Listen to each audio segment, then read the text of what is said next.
स्वाहा अग्निर्वर्चो ज्योतिर्वर्चः स्वाहा सूर्यो वर्चो ज्योतिर्वर्चः स्वाहा ज्योतिः अग्नि प्रजां बहुलां करोद्वन्नं पयोरेत स्मासु दत्तः श्री भागवत भगवान की है आरती श्री भागवत भगवान की है आरती पापियों को पाप से तारते श्री भागवत भगवान की है आरती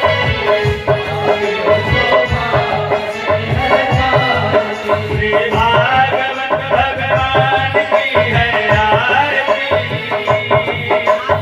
पापियों को पाप से है तारते श्री भागवत भगवान की है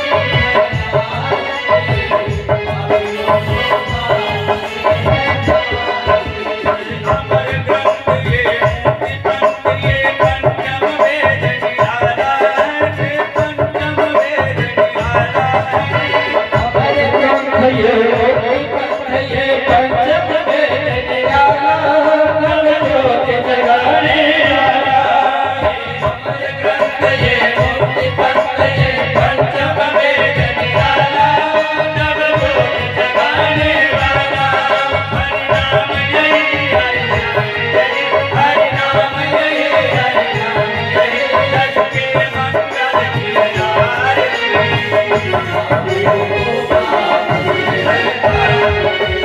भागवत भगवान की है आरती पापियों को पाप से है तारती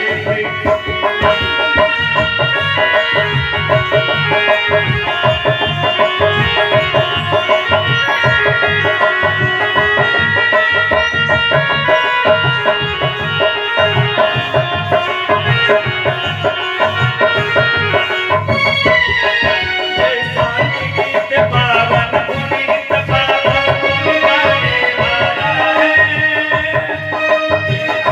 कराने वाला है ये शांति गीत पावन पुनीत पावन पुनि गाने वाला हर दर्श कराने वाला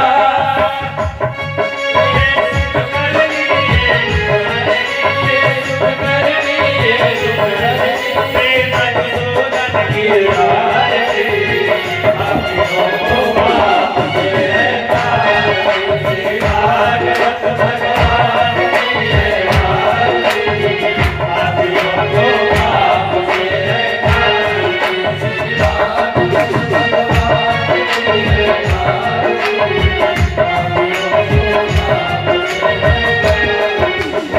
मधुर बोल जग पंथ खोल सन्मार्ग बताने वाला बिगड़ी को बनाने वाला मधुर बोल जग पंथ खोल सन्मार्ग बताने वाला बिगड़ी को बनाने वाला श्री राम यही घनश्याम यही श्री राम यही घनश्याम यही श्री राम यही घनश्याम यही श्री राम यही घनश्याम यही प्रभु की महिमा की आरती पापियों को पाप से है तारती श्री भागवत भगवान की है आरती पापियों को पाप से है तारती श्री भागवत भगवान की है आरती पापियों को पाप से है तारती श्री भागवत भगवान की है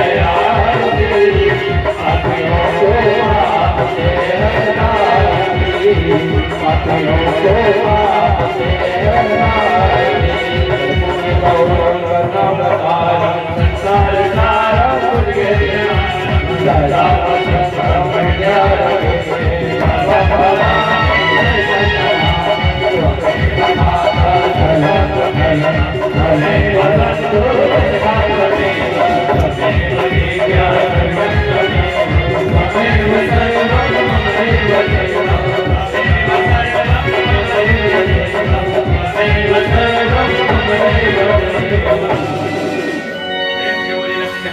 नारायण भगवान जय जय प्रभु राम बिहारी लाल की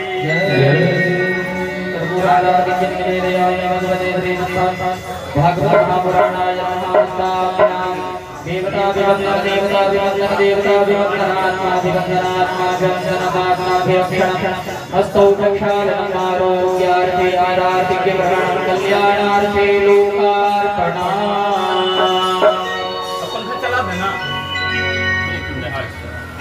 शरण कमलेषु मंत्रपुष्पाञ्जलिः सेवन्तिका वकुलचरणं पुष्पपाट लब्धि पुण्यागजाति करलीयरसाल पुष्पै बिल्वा प्रभारवसीदलबन्धगिरिः त्वं पूजयामि जगदीश्वर मे प्रसीद। नाना सुगन्ध पुष्पाणि यथा कालो भवानि च पुष्पाञ्जलिर्मया दत्ता शरणकमलेषु पुष्पेषु मंत्रपुष्पाञ्जलिं समर्पयामि। श्रीमद्भागवत महापुराणाय नमः। जय बोलिए श्रीमद्भागवत पुराण की जय जय।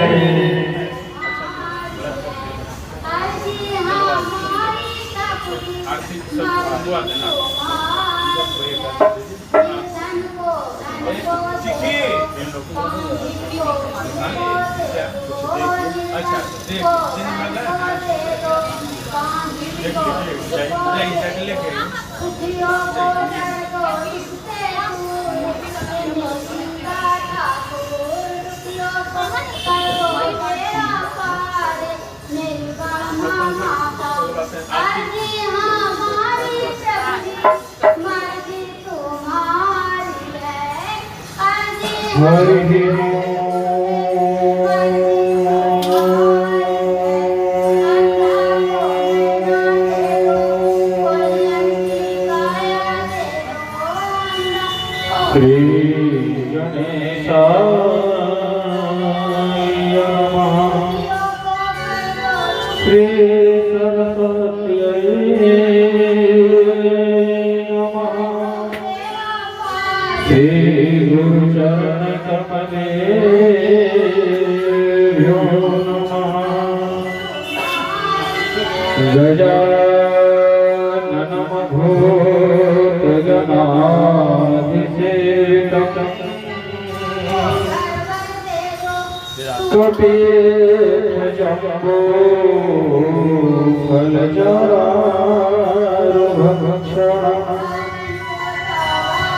उमासुतमशेकविनाशकारणम् नमामि विघ्नेश्वर पादपङ्कजं। करे वीणा परिवारलक्ष्मी तथा जपन्ते माला मलालदृष्टा समसनगृष्टा सरस्वती तं शीर्षा नमामि। वर्णानामर्थसङ्घानां रसानां छन्दसामपि मंगलानां च कर्तारो वन्दे वाणी विनायको। भवानी शंकरो वन्दे श्रद्धा विश्वास रूपिणो याभ्यां विना न पश्यन्ति शान्तचेतसममेश्वरम्। ध्येयं सदा परिभवग्नमभीष्टदोहम् तीर्थस्मरमतिविरलं चिनुतं शरण्यम् प्रेरत्यार्तिहं प्रणतपालभवादिदेवम्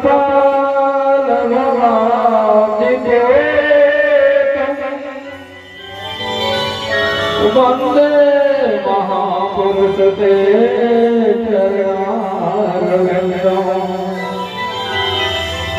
वन्दे विभूषितकरानवनीरदाभा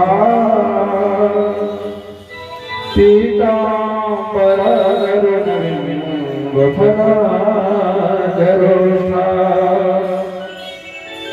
पूर्णेन्दुसुन्दरमुखाधरणेन्द्रनेत्रा कृष्णात् परं किमपि तत्त्वं न जाने नारायणं नमस्कृत्य नरं चैव नरोत्तमं देवीं सरस्वतीं व्यासं ततो जयमुदीरये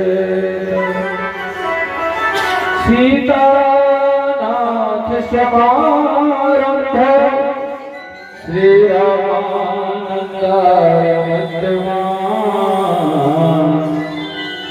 अस्मदाचार्यपर्यन्तं वन्दे गुरुं परम्पराम् गौरङ्गं रसमयमनित्यं रसाचार्यशोषितम् श्रीरामहर्षणदेवाख्यम् सद्गुरुं प्रणमाम्यहम्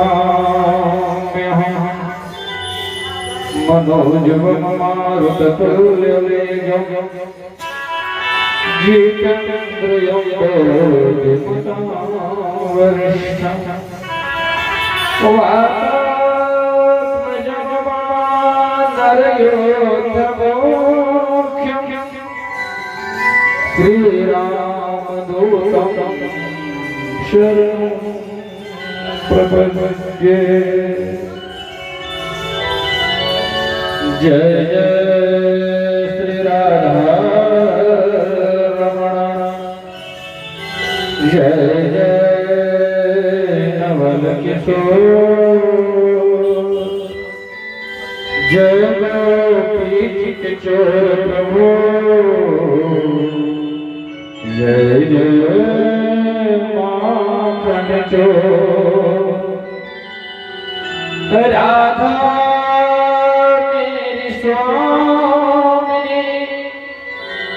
मैं राधादास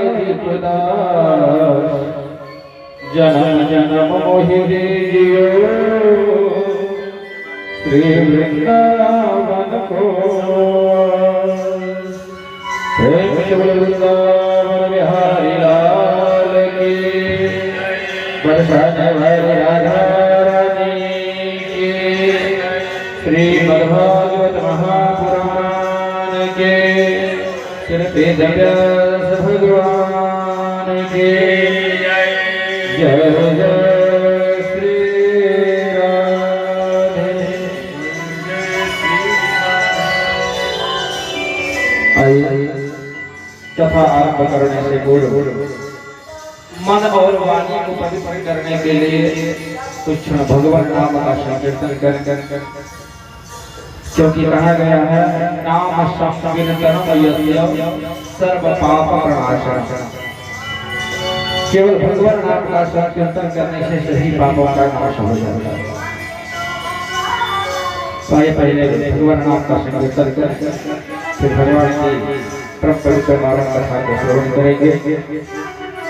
गोविंद गोपाल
आज श्रीमान मकंद सिंह के प्रांगण में आप सभी भक्त प्रेमी सज्जनों के सानिध्य में भगवान स्वयं भागवत के स्वरूप में प्रकट हुए हैं। कहा गया है कोटि जन्मं भवेद पुण्यम तदा भागवतम लभेत। जब करोड़ों जन्मों का पुण्य का उदय होता है, पूर्वजों का पुण्य का जब उदय होता है, अपने जन्म और पूर्वजों के जन्म का पुण्य का जब संग्रह होता है, तब भगवान की कथा श्रवण करने का सौभाग्य प्राप्त होता है। और वो भी जब भगवान की बहुत बड़ी कृपा हो तभी ऐसा सौभाग्य मिलता है। जब तक भगवान की इच्छा ना हो तो आप चाह करके भी कथा श्रवण नहीं कर सकते। तुलसी बाबा लिखते हैं, यह सर आबत अति कठिनाई, राम कृपा बिनु आई न जाई। जब तक भगवान की कृपा ना हो तब तक कथा सुनने का अवसर प्राप्त नहीं होगा, करने को नहीं मिलेगा। कहते सुत तारा और लक्ष्मी पापी को भी हो, शत संगति और हरि कथा तुलसी बोलो। अच्छे बेटा, अच्छी पत्नी, धन संपत्ति पापी से पापी लोग पुरुषों को भी मिल जाता है, लेकिन भगवान की कथा सबको नहीं मिलता। और पापी को और अधिक मिलता है धन।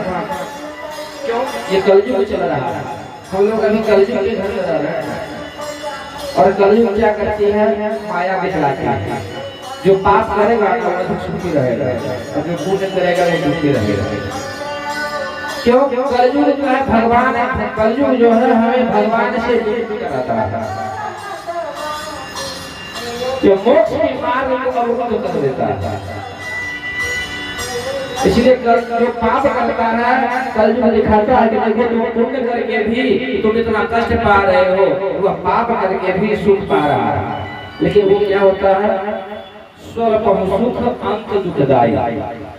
जो पाप करके सुख प्राप्त कर रहा है उसका अंत बड़ा दुखदायी होता है, और जो पुण्य करके दुख प्राप्त करता है ना उसका अंत तो सुखदायी। इस लोक में सुख तो मिलता ही है, परलोक में भी आनंद मिलता है। और सच्चा आनंद शब्द में कहें तो सच्चा आनंद परमात्मा के शरण है। जिनको परमात्मा की भक्ति का रस मिल गया ना, फिर उसे दूसरे आनंद की कोई आवश्यकता नहीं है, क्योंकि भगवान का नाम ही है सच्चिदानंद। श्रीमद् भागवत महापुराण के प्रथम अध्याय, महात्मा के प्रथम अध्याय का सबसे पहला श्लोक में वेद व्यास जी कहते हैं, सच्चिदानंद रूपाय विश्वोत्पत्त्यादि हेतवे तापत्रय विनाशाय श्री कृष्णाय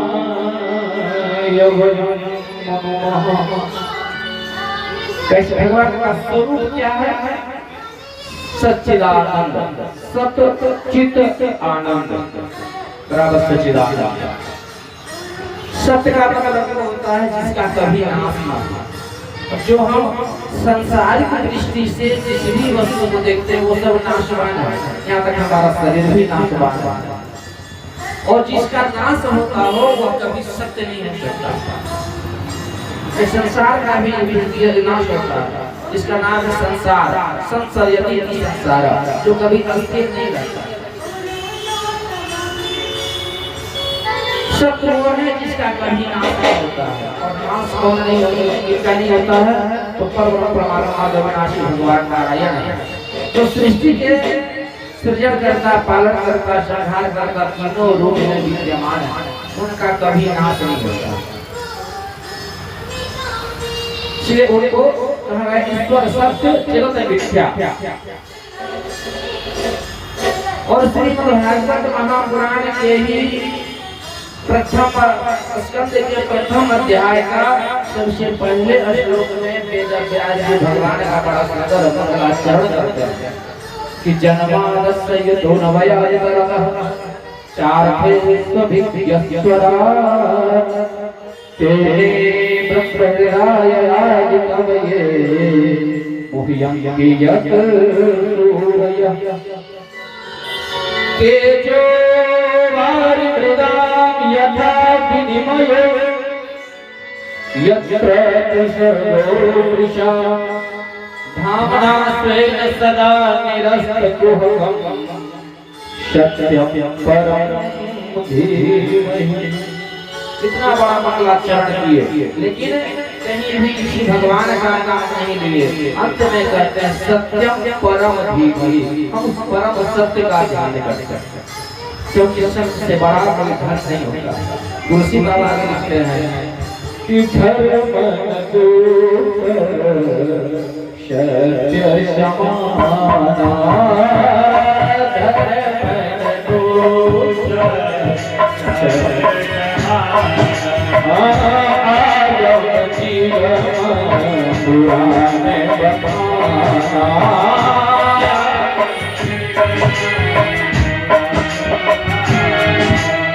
सत्य से बड़ा कोई धर्म नहीं होता है। और सत्य स्वरूप कौन है? तो परमात्मा, जिनका नाम है सच्चिदानंद। सत्य और दूसरा है चित्त। जो भगवान में इतनी सामर्थ्य है वो संकल्प मात्र से सृष्टि को निर्माण भी कर सकते हैं, सृष्टि को चला भी सकते हैं, सृष्टि को प्रलय भी कर सकते हैं, संहार भी कर सकते हैं। इतनी सामर्थ्य होते हुए भी भगवान अवतार लेते हैं भक्तों को आनंद पहुंचाने के लिए, अपनी लीला दिखाने के लिए। जो साकार रूप में भी हैं और निराकार रूप में भी, भगवान दोनों रूप में पूजे जाते हैं। और चतुर्भुज रूप में उनका पूजन करें तो भगवान विष्णु है, नारायण है, कृष्ण है, राम है। और वो साकार रूप में हो गए। और निराकार के रूप में भगवान शालिग्राम जो वो निराकार रूप में, शिव भगवान सिद्धि साकार रूप में भी है और निराकार रूप में भी। भगवान शिव की, शिव पार्वती का भगवान की मूर्ति की भी पूजा होती है और शिवलिंग की पूजा होती है। तो भगवान साकार रूप में भी है और निराकार रूप में भी है। वह निराकार रूप में रह करके भी वो सब कुछ कर सकते हैं। फिर भी भगवान भक्तों को आनंद पहुंचाने के लिए भगवान साकार रूप धारण करते हैं और अपनी लीला से जगत को मोहित करते हैं, आनंद पहुंचाते हैं। क्योंकि भगवान का नाम है सच्चिदानंद, अर्थात सच्चा आनंद भगवान के ही भक्तों में है, भगवान की शरण में है। क्योंकि भगवान जब मथुरा में जन्म लेकर के गोकुल में गए तो गोकुल में लोग उत्सव मनाए। तो क्या कहते थे कि नंद घर आनंद भयो जय कन्हैया लाल। अर्थात नंद के घर में आनंद भगवान प्रकट हुए। और जब भगवान मर्यादा पुरुषोत्तम श्री राम रूप में अवतार लिए तो वहां भी दशरथ महाराज क्या कहते हैं कि दशरथ पुत्र जन्म सुनिकाना मानव ब्रह्मानंद समान। अर्थात भगवान का स्वरूप ही है आनंद। और जो इनके स्वरूप का रस एक बार पान कर लिया, जो इनके चरण का आनंद को प्राप्त कर लिया, उसे भौतिक सुख का, भौतिक आनंद की लेने की कोई आवश्यकता नहीं है। इसलिए भगवान का नाम है सच्चिदानंद स्वरूपाय।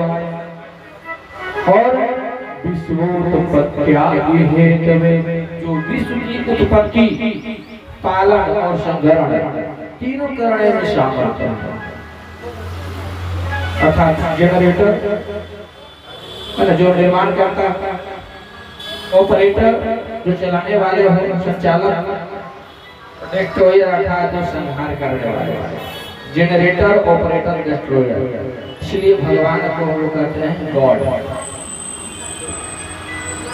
तो भगवान तीनों रूप में विद्यमान है। तापत्रय विनाशाय, जीव के दैहिक, भौतिक तीनों तापों को विनाश करने वाले हैं। श्री कृष्णाय वयं नमः। वैसे भगवान श्री कृष्ण को मैं प्रणाम करता था।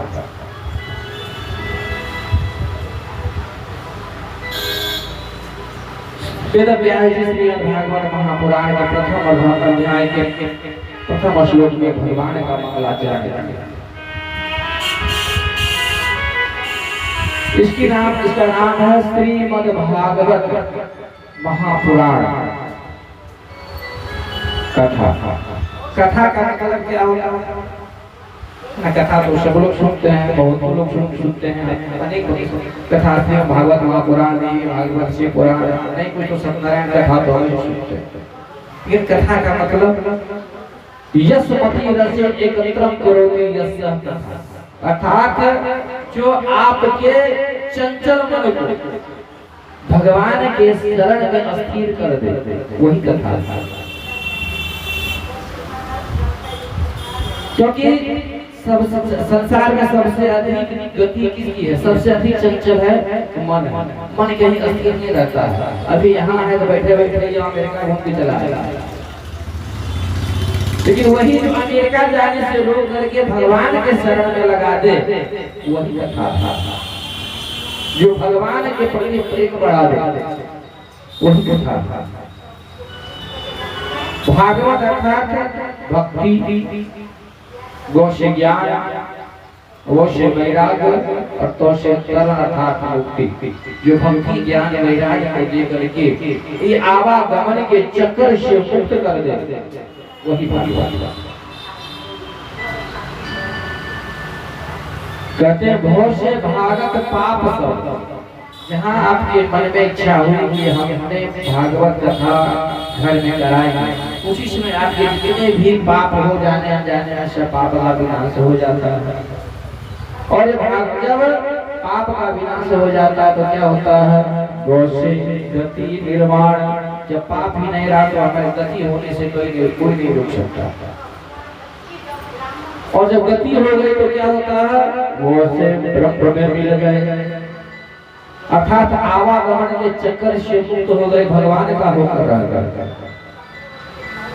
अब तो से तरह सुजान, माया को छोड़ करके, माया रूपी संसार को छोड़ करके भगवान की शरण की प्राप्ति करना, वही भागवत है।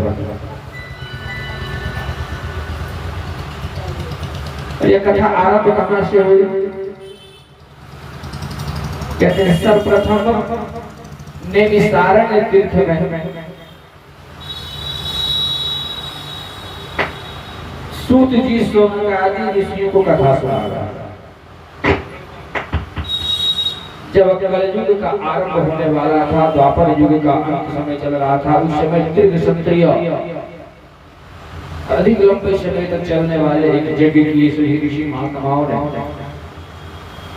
उसी में सूत जी वक्ता बन करके विराजमान हुए। सूत जी से शौनकादि ऋषि प्रश्न करते हैं, हे सूत जी, अब कलयुग आने वाला है। कलयुग जब आएगा तो कलयुग का प्रभाव को सब जानते हैं। लोगों की आयु कम होगी,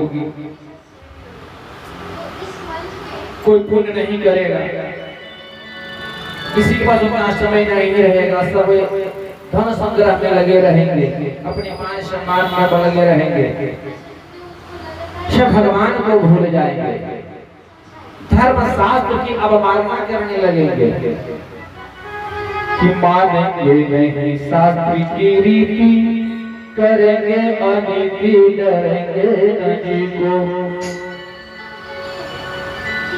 हिंदू कहाएंगे हिंदी छोड़, पढ़े सब इंग्लिश फारसी को। शौनकादि ऋषि सूत जी से कह रहे हैं कि लोग शास्त्र की बातों को नहीं मानेंगे और यहाँ तक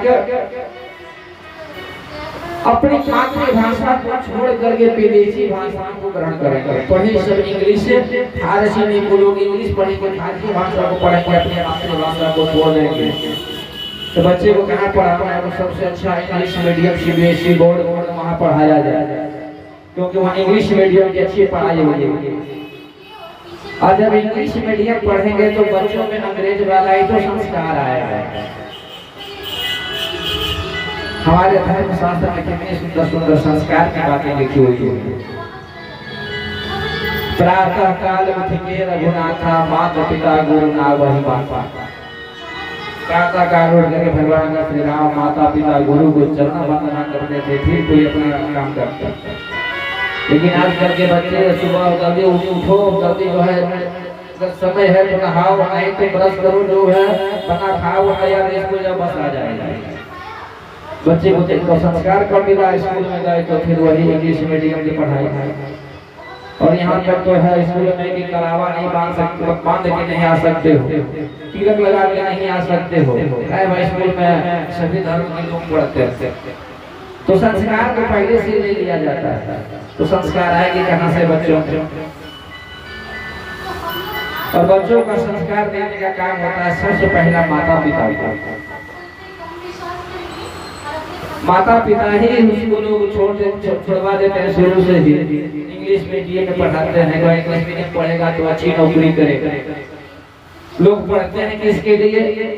नौकरी पाने के लिए, नौकर बनने के लिए। और नौकर बनने के लिए पढ़ेंगे तो उतने तक ही पढ़ेंगे जब तक नौकरी न लग जाए, और नौकरी लग जाएगा पढ़ाई लिखाई बंद। तो मानेंगे नहीं शास्त्र की रीति और धर्म की बातों को, जो हमारे शास्त्र पुराण धर्म की बातें जो लिखी हुई है उसको लोग नहीं मानेंगे। ये सब मूल कल्पना है, ये सब ब्राह्मणों का आडंबर है, बनाया हुआ ढोंग है। करेंगे अनिति डरेंगे न जी को, लोग नीति मार्ग पर नहीं चलेंगे, किसी से डरेंगे नहीं, भगवान से भी नहीं डरेंगे। हिंदू कहा कि हिंदी छोड़ी पढ़े सब इंग्लिश फारसी को, कि करेंगे पुरानी मूर्ति खंडन और वेद की बात को नहीं मानेंगे,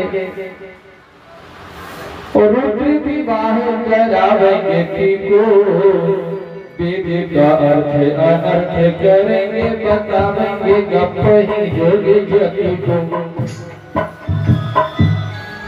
वेद का लोग अनर्थ कर देंगे, वेद का अर्थ कुछ और रहेगा तो लोग उसको कुछ और कर देंगे। ये सब तो पहले ही अंग्रेज कर चुका था। बहुत से हमारे धर्म शास्त्र को लोग तोड़ मरोड़ करके कुछ अपशब्द उसको लिख दिया, लेकिन उसको भी, उससे भी लोग आगे बढ़ जाएंगे। बतावेंगे गप ही योग जति को, जो अधिक बोलने वाला होगा वही विद्वान कहलाएगा। केवल वेशभूषा धारण कर लेने से ही महात्मा कहलाएंगे। और तुलसी बाबा भी लिखे हैं कि जाके नख सिरे जटा विशाला, जाके जटा विशाला, सोता पस पर सीधे कलिकाला।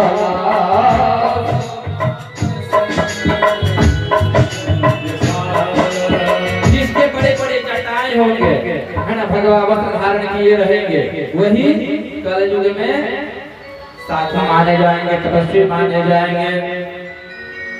कोई वर्ण नहीं, सब अपनी जाति को छोड़ करके अन्य जातियों में विवाह करेंगे, संबंध स्थापित करेंगे।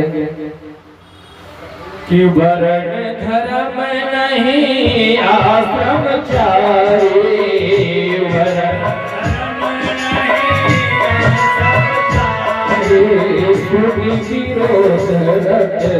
सब नर नारी,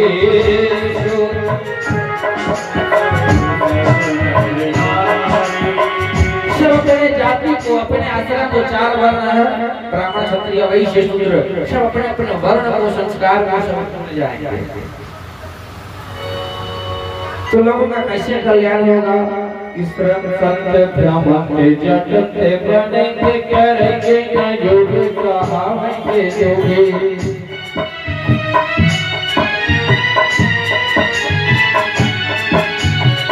नशा की दशा में फंसेंगे सभी शिशु वृद्ध युवा नर होवेंगे रोगी।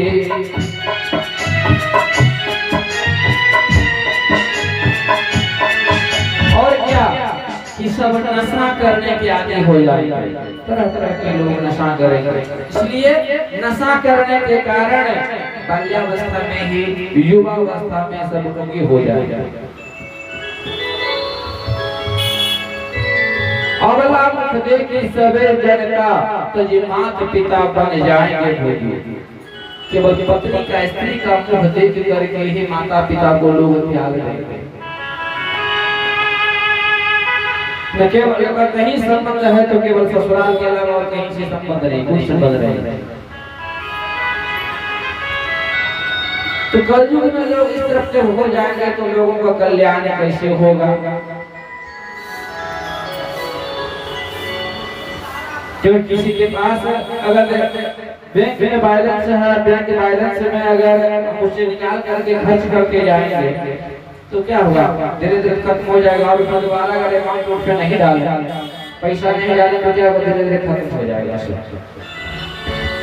उसी तरह हम पुण्य बंद कर दिया करना, और पुण्य अगर नहीं करेंगे तो पाप करना नहीं पड़ता, पाप स्वयं हो जाता है। पाप किस तरह के होते हैं? कायिक, वाचिक और मानसिक। जो कर्म से हमने पाप किया अर्थात चल रहे हैं रास्ते में, छोटे छोटे कीड़े हैं, चींटी है, पैर के नीचे आ गया, ना चाहते हुए वो पाप से हो गए।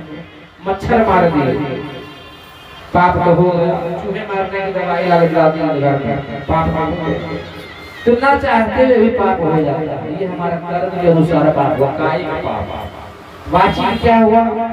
किसी को हमने गलत शब्द कह दिया, हमारी बात कहने से हमारी बात से उसकी ठेस पहुंची, किसी को हमने क्रोध में गालियां दे दी, वो हो गए हमसे वाचिक पाप। और मानसिक, जब किसी के प्रति हमने गलत सोचा तो हो गया मानसिक पाप।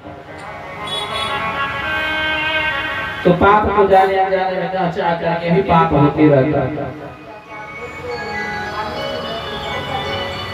और जब इसी तरह हमारे पाप की संख्या बढ़ जाएगी, अब पुण्य करेंगे नहीं तो क्या होगा? सब पाप में बदल जाएंगे। और जब पाप में बदल जाए तो क्या होगा? आवागमन के चक्कर में फिर पड़ेंगे ही, क्योंकि पाप चाहे पाप करें या पुण्य करें उसका फल दोनों भोगना पड़ता है। ऐसा नहीं कि हम खूब पाप किए हैं, पुण्य कर लेंगे, गंगा नहा लेंगे, क्या क्या नहीं, भगवान का दर्शन कर लेंगे, खूब पूजा कर लेंगे तो हमारा पाप सब समाप्त हो जाएगा, केवल पुण्य बचेगा, ऐसी बात नहीं है। अगर आपने पाप किया तो पाप को अलग भोगना पड़ेगा, और पुण्य किए तो पुण्य को अलग भोगना पड़ेगा। श्रीमद् भागवत महापुराण में नृप महाराज की कथा आती है। उन्होंने बहुत साधना किए, लेकिन एक बार गलती से पाप भी हो गई। और जब धर्मराज के पास गए, बोले राजन तुमने पुण्य तो बहुत किया है, पाप थोड़ा है, भोगना तो दोनों को पड़ेगा। ये बताओ पहले पुण्य का भोग भोगोगे या पहले पाप का भोगोगे? तो मेरे महाराज कहते हैं कि हमारा पुण्य ज्यादा है, पाप कम है। ऐसा करते हैं पहले पाप को ही भोग लेते हैं, पुण्य को आराम से भोगते रहेंगे। कहते थे ठीक है, जाओ तुम द्वारिकापुरी के कुएं में मेरी गंगा गिरगिट योनि में चल गए और भगवान का अवतार लेकर तुम्हारा उद्धार करेंगे। तो वही पाप भी भोगना पड़ता है, पुण्य भी भोगना पड़ता है। और जो पहले पुण्य को भोगेंगे तो वही होता है तुम्हें छीने पुण्य मर्त लोगा विशंति, कि पुण्य छीन होने पर फिर लोग में आना ही पड़ता है। तो वही स्वर्णकाली ऋषि सूत जी से कहते हैं कि क्या करें, क्योंकि आप सिर्फ वेद व्यास जी के शिष्य हैं, आपके जैसा संसार में और दूसरा कोई ज्ञान नहीं हो सकता। कहते हैं कल्प वृक्ष और चिंतामणि दोनों ऐसी वस्तुएं हैं जो कल्प वृक्ष के नीचे किसी भी चीज की आप कल्पना करें तो वह आपके सामने प्रकट कर देंगे। चिंतामणि के पास में भी वही शक्ति है, लेकिन इन दोनों में इतनी शक्ति होने के बाद भी ये शक्ति नहीं है कि भगवान जो हमें इसे हमें जो है भगवत प्राप्ति करा दे, वैकुंठ धाम की प्राप्ति करा दे। स्वर्णकाली से कहते हैं वो शक्ति तो केवल आप में ही है, जो वेद व्यास जी के पास से प्राप्त हुई है। शुभ जी कहते हैं ऋषियों, हम तुम्हें सभी वेदों का सार श्रीमद् भागवत महापुराण की कथा को श्रवण करा, जो सभी वेदों का सार है। सौनकादि ऋषि कहते हैं कथा की ऐसी क्या विशेषता है। शुभ जी कहते हैं कथा की विशेषता हम क्या सहस्त्र वाले शेषनाग ही इसका वर्णन नहीं कर सकते। फिर भी मैं यहाँ तक कर सकता हूँ कि जब महाराज परीक्षित को 7 दिन में तक्षक नाग के डसने से मृत्यु होने की श्राप लगी, उसी समय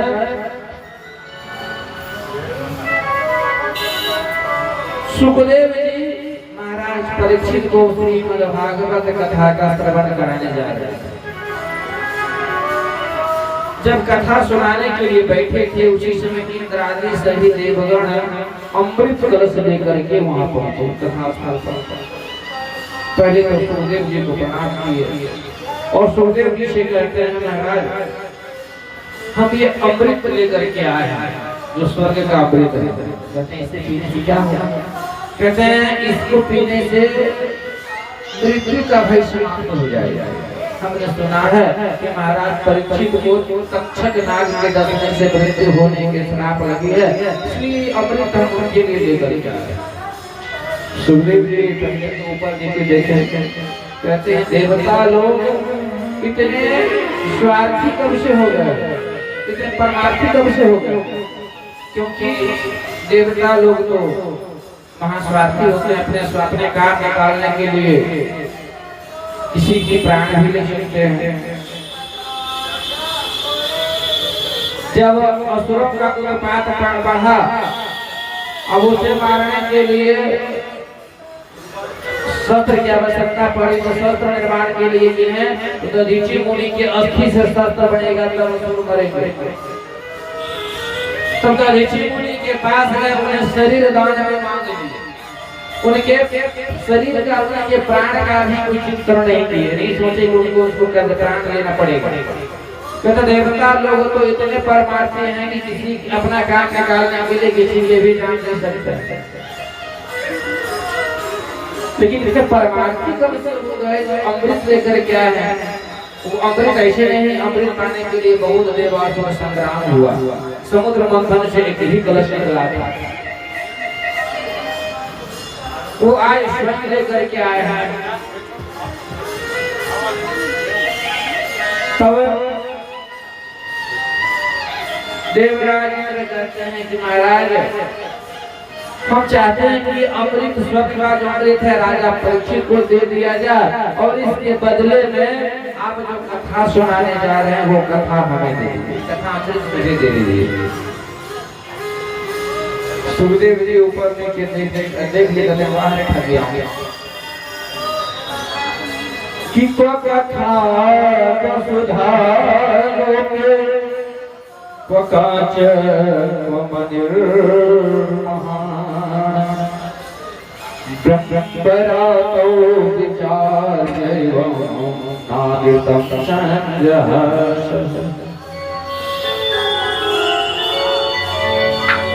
जब कहते किसी भी वस्तु का विनिमय अदला बदल कम होता है, जब दोनों का मूल्य बराबर हो, दोनों का काम एक दिशा हो, तो चलो भाई कोई बात नहीं, बदल लेते हैं। लेकिन कहते हैं को सुधार को कथा लोके को कांचन को मणिर महान, जहाँ तुम्हारा ये कांच के समान तुम्हारा अमृत और कहाँ ये मणि के जैसा मेरा कथा अमृत। कहते देखो अगर तुम श्रोता बन करके आगे तो श्रोता समुदाय में बैठ करके कथा सुन लेते तो हम तुझे भगाते नहीं, लेकिन तुमने श्रोता बन करके नहीं सौदागर बन के आया है, इसलिए हम तुझे कथा नहीं देंगे, देवताओं को भगा दिए। और तभी देवगण पहुंचे ब्रह्मा जी के पास, और ब्रह्मा जी को वहाँ सब सुनाए कि हम श्रीमद् भागवत की कथा में क्या विशेषता है। हमारा परीक्षित गुरु के पास गए, महाराज सुखदेव जी के पास गए तथा अमृत लेने के लिए बलदेव ने सुधा अमृत दे रहे थे, लेकिन उन्होंने मना कर दिया, भगा दिए। कहते हैं वहीं सब लोग ब्रह्मा जी धर्म रूपी तराजू लिए और तराजू पर एक तरफ अन्य धर्म से होने वाले पुण्य और एक तरफ श्रीमद् भागवत कथा श्रवण से होने वाले पुण्य को रखे, फिर भी भागवत की पलराही भारी। कहते हैं भागवत कथा एक विशेषता क्या है और सुधामृत में विशेषता क्या है। सुधामृत क्या है, वो पक्षपाती होता है, जो सबको नहीं मिलता। जो धर्मात्मा या पुण्यात्मा अच्छे सत्कर्म कर करके महागर्भ से दे दिया जाता है, और पीने के लिए नहीं, केवल सुनने के लिए, क्योंकि वह स्वर्ग वाला सुधामृत है ना, सीमित मात्रा में एक ही कलश में चलाता है। कितना बांटेंगे, एक बूंद भी नहीं, सबको ना पूरेगा, केवल सुन लो भाई। और जब अमृत लिया जाता है उसको एक गले में पुष्प का हार दे दिया जाता है। जब तक उसका पुण्य रहेगा तब तक तो फूल हरा भरा रहेगा, और जब पुण्य छीन होने लगता है तो उसकी माला सूखने लगता है। तो बेचारा उससे कुछ उदास होने लगता है, जब तो मुझे फिर मृत्यु लोक में जाना पड़ेगा, जबकि कहा जाता है छीने मृत्यु लोक। और हमारी भागवत की कथा क्या है, इसे चाहे पापात्मा सुने, पुण्यात्मा सुने, दुष्टात्मा सुने, चाहे कैसी भी आत्मा सुने, सबको एक समान ये से भाव देती है और सबको आवागमन के चक्कर से मुक्त करके भगवत की प्राप्ति करा देती है। इसमें कोई निष्पक्ष, कोई पक्षपाती नहीं है, बिल्कुल निष्पक्ष। और वह कथा क्या है, श्री कथा सत्संग केवल हमारे धराधाम पर ही उपलब्ध है कि भगवान के पास भी स्वर्ग लोक में, वैकुंठ लोक में कथा सत्संग हुआ है। इसलिए हनुमान जी भगवान श्री राम के साथ साकेत धाम जाने के लिए मना कर दिया। जब भगवान श्री राम अपनी लीला करके सारे अयोध्या वासियों के साथ साकेत धाम जा रहे थे, तो हनुमान जी वहीं खड़े थे। हनुमान जी से बोले, हनुमान तुम भी चलो। हनुमान जी कहते नहीं, पर हम नहीं जाएंगे। भाई क्यों? वहाँ जाने पर आगे कथा को सुनने को नहीं मिलेगी। कहते हैं कथा की क्या आवश्यकता, हाँ स्वयं तुम्हारे साथ रहेंगे। हनुमान जी कहते प्रभु आप हमेशा हमारे हृदय में विराजमान, जा हृदय आगार बसहि राम सर चाप घर। आप तो हमेशा हमारे हृदय में विराजमान, लेकिन हम तो हैं रामचंद्र सुनबे को रसिया, हम आपकी कथा के रसिक है। जहाँ आपकी कथा ना हो वहाँ हम नहीं जा सकते। हनुमान जी जाने से मना कर दिए।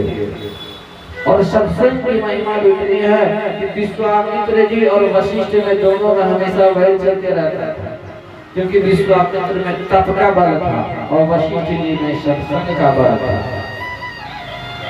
दोनों में एक बार विवाद हो गई। विश्वामित्र जी कहते नहीं, तप का बल बड़ा होता है, तप के बल पर सृष्टि को बना सकते। वशिष्ठ जी कहते नहीं, सत्संग का बल बड़ा होता है। अब इसका निर्णय कौन करे, तो गए शेषनाग के पास। शेषनाग से पूछे, बताइए तप का बल बड़ा होता है या सत्संग का बल बड़ा होता है? शेषनाग कहते हैं ऐसे हम नहीं बता सकते हैं, पहले हम पृथ्वी का भार को जो सब उठाए हुए हैं कुछ देर उठाओ, जो उठाओगे उठा लो, उसके बाद हम बताएंगे। अब विश्वामित्र जी पूरा तप का बल लगा दे, पृथ्वी को हिला कर नहीं सके, और वशिष्ठ जी सत्संग का थोड़ा सा बल लगाए, पृथ्वी को उठा लिए। शेषनाग जी कहते हो गए। तप से भी बड़ा पुण्य हमें सत्संग से प्राप्त होती है। श्री तुलसीदास जी भी लिखते हैं सुंदरकांड में कि तात स्वर्ग अपवर्ग सुख धैर्य तुलाए के अतुलन ताहि सकल मिली जो सुख नव सत्संग। कि सत्संग से बड़ा सुख हमें स्वर्ग में भी नहीं है। स्वर्ग अपर जितने भी हैं कहीं भी सत्संग से बड़ा सुख नहीं मिलती है। और सत्संग भी बड़े भाग्य से मिलता है। बड़े भाग पाइय सत्संगा बिनु प्रयास उद्धारणी भव भागा। सत्संग में वो है जो बिना प्रयास से भव सागर से उद्धार कर सकते हैं। सत्संग में जाने से क्या होती है? तुलसी बाबा सबसे पहले इसी के बात करते हैं कि बिनु सत्संग दीवे के न होई, सत्संग दीवे न होई, राम कृपा बिनु सुलभ न सोई, राम कृपा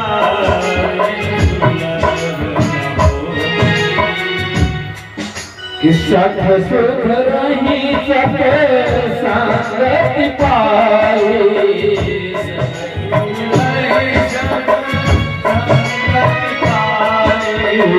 पारस परस दुर्भाग्य सहाय।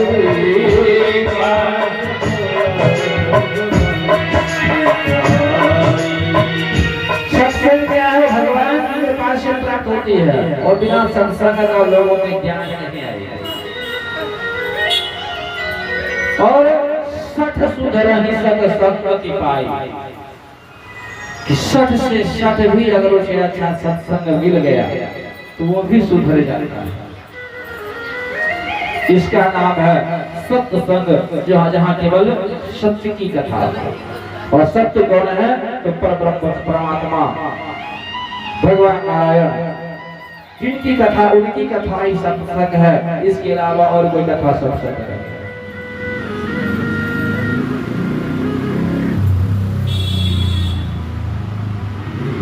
सूर्य जी कहते हैं अच्छा जब कथा की विशेषता है तो सबसे ये बताइए कि कथा को सबसे पहले किसने सुना,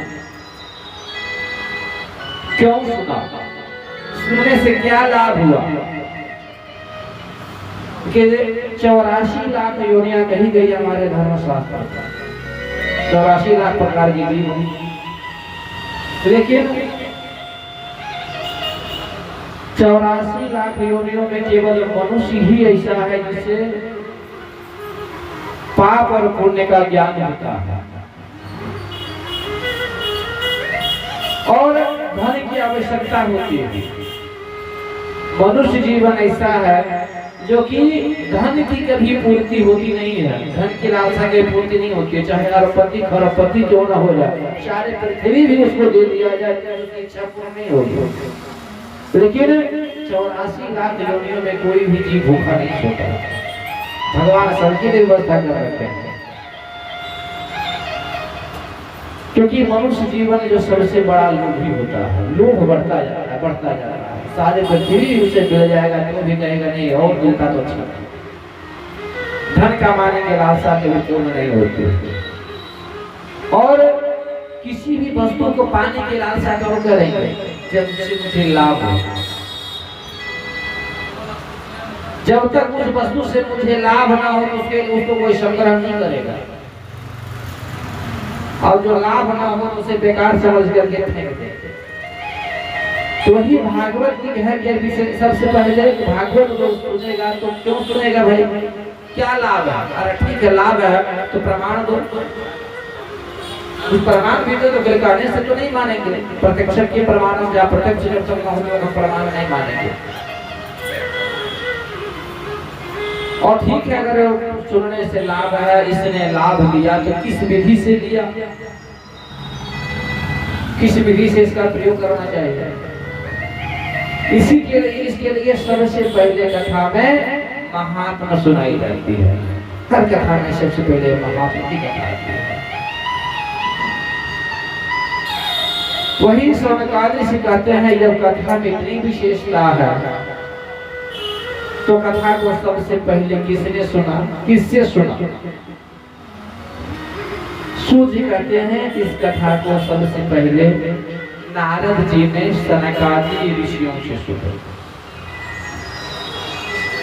सनकादिक ऋषि कहते हैं, अच्छा हमने तो सुना है कि नारद जी को श्राप लगी हुई है कि 2 घड़ी से ज्यादा कहीं टिकते नहीं रहे, तो फिर एक ही जगह पर 7 दिन रहकर कथा क्यों सुने?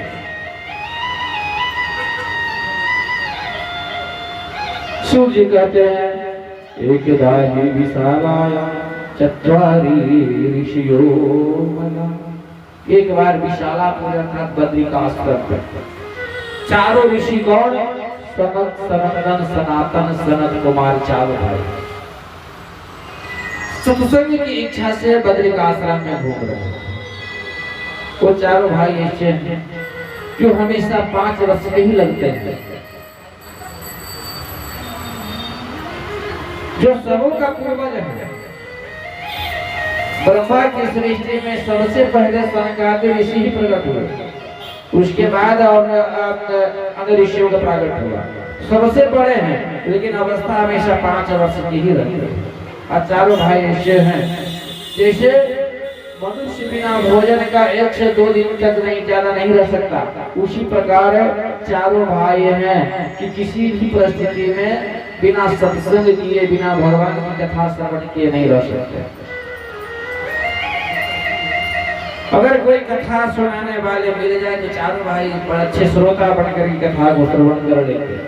अगर कोई नहीं मिले तो अपने में से एक भाई वक्ता बन जाते हैं, 3 भाई श्रोता बन जाते हैं और कथा सुन लेते हैं। इसलिए सत्संग की इच्छा से वह भ्रमण कर रहे थे बद्रिकाश्रम में। उसी